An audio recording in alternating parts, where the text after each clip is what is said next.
Yo, what's up, guys? How's it going? Brooks in the building once again for the end of the season 2 review. Hopefully, I try to bring more energy in this one because I am kind of excited of how it's going so far. 10 minutes should be enough, I think, and I'm gonna try to keep it in that time frame. As you saw right now, I do play a little guitar. I'm trying to learn the Game of Thrones theme so I can play it in full. Some of you have probably noticed that I put a lot of episodes up. I at least try to get to 2 a day. That's probably going to stop now. What I was trying to do is catch up to the schedule. Like if you started on February 6th and you watched 1 episode a day, you should be able to catch up exactly right around the time of the premiere of the new season. So that's what I was just trying to catch up to. And I think I'm caught up. So now you should only see like 1 episode a day into the premiere. You might see the same clothing. I might film 2 episodes, but I'll release them 1 at a time because I need to get back to playing my guitar and doing other stuff as much as I like the show. All right, so let's start off with I guess some predictions of where I think this is gonna go. The first question I have is what happened with that lady in the gold mask in Cart, the one that helped Jorah Mormont. I feel maybe there's a chance she might end up with Mormont when he realizes that Daenerys is still hung up on Khal Drogo. Brienne is probably the next person to die, I think. Even though Jaime did look impressed to see her fight against like the Stark men. Maybe he'll try to turn her, but she won't do it since she's like super loyal to Lady Stark.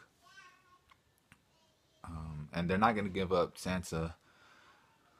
So Baelish, I'm thinking, is going to try to get her to go to his kingdom in Harrenhal. That way he can draw Lady Stark, Caitlyn over there. And maybe even offer protection or try to make still a long shot. I don't think Lady Stark will probably do it. Or maybe she will. She seems like kind of fractured. She sees her family kind of fractured now that they're kind of everywhere. Arya's gone. She doesn't know Arya's gone. Actually, Baelish lied to her about that, so that's probably not gonna help. Tywin, I think, is still gonna be interesting now that he's the hand too. If Tyrion controlled almost everything when he was there, instead of Joffrey, I think Tywin should be like the main character probably next season. Not to mention he'll probably somehow meet up with Arya again, and then realize like she was under his custody like the whole time and not even knew about it, didn't even know about it. And did Tyrion still let go of that, the fact that they tried to frame him? I mean, now that he's not the hand anymore, he doesn't have to worry about those, like the war and I guess politics. Is he gonna go back to like, you try to frame me? I mean, Cersei did also try to like try to get at him by like killing the whore. So I'm pretty sure he's not gonna forgive her anytime soon. Also, Bran and Rick going to the north is probably a bad idea, as we know now, since the White Walkers are coming. You also got Jon Snow trying to get back to, well, now he's captured, but he kind of showed his allegiance to that new king up there in the north. I feel like he's going to find out that maybe like his mom was the queen or something like that. Realize he's one of them. He'll probably get sent to Cart or wherever Khaleesi's staying at to get help for the dragons, and then see if the dragons can kill the White Walkers. Alright, I think that pretty much covers it.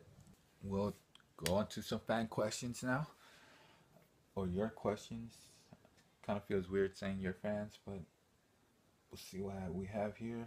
At FLGSC says, do you prefer season 1 or 2? Personally, I think season 2 is the weakest season out of them all. I kind of agree with you. I don't like season 2 as much as I did season 1. Season 1 had a better pace to it, I think. This season kind of slowed down a little bit more than I thought it should. And it kind of developed more like character and romantic storylines instead of like the battle or like the fact that Bran got pushed off the ledge. He's off the ledge, and he's paralyzed now. And you killed fucking Ned Stark. That's still the highest moment I think so far in the series.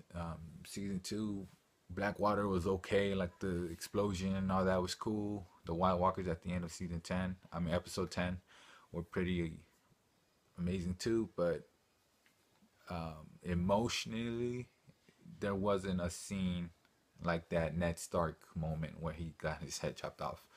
So right now, I give season 1 the edge over season 2. Josh DeRose, he says, if you lived in Westeros, what would you see yourself doing with your life? A Kingsguard, Night's Watch, or a Maester, or a Sellsword? I think I would be trying to avoid. I would be trying to avoid dying at all costs. Maybe a Sellsword actually. I'll just try to learn the. I'll try to learn how to master, the sword fighting. Yeah, it's an interesting one. I don't see myself as any character. This is like the first show where I feel like I don't want to play any of the characters except when they're in the brothel or something like that.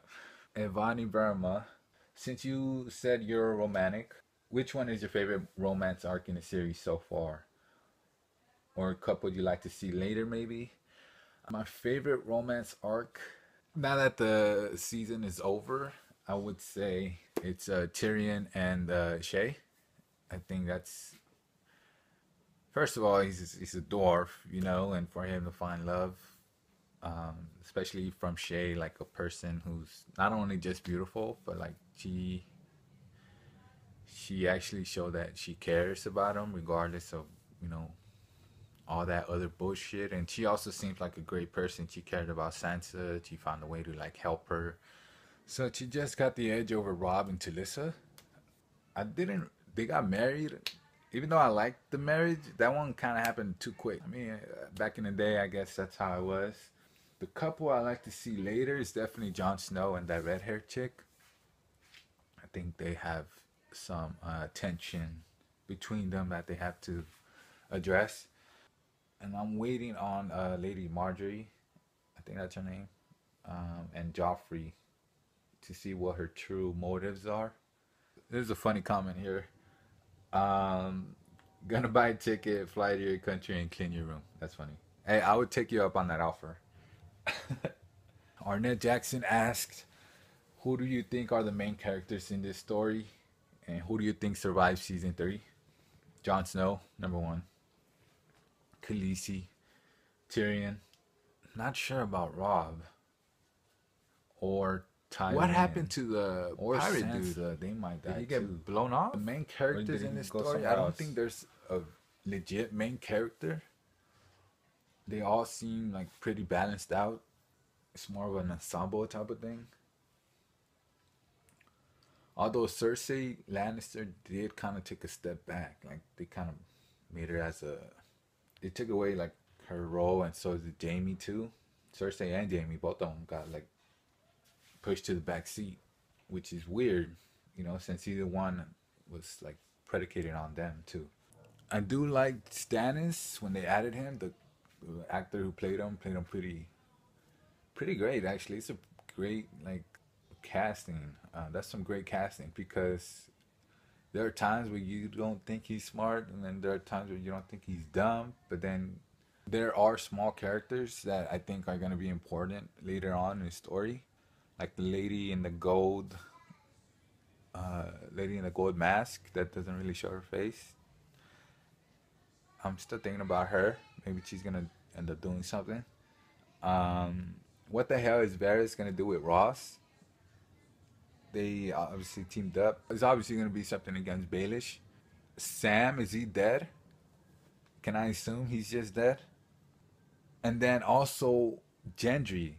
He is the last living bastard of King Baratheon, so he's still alive. So is he gonna end up doing something else later? Like, they totally made us forget about him. Like, he didn't even show up for a couple episodes, or he just kind of like was super background character. But I still feel he's gonna end up being key to the next season or so, or next 2 seasons. That was season 2 review / recap / predictions / whatever. On to season 3. Should be coming up soon. All right, thank you. Peace.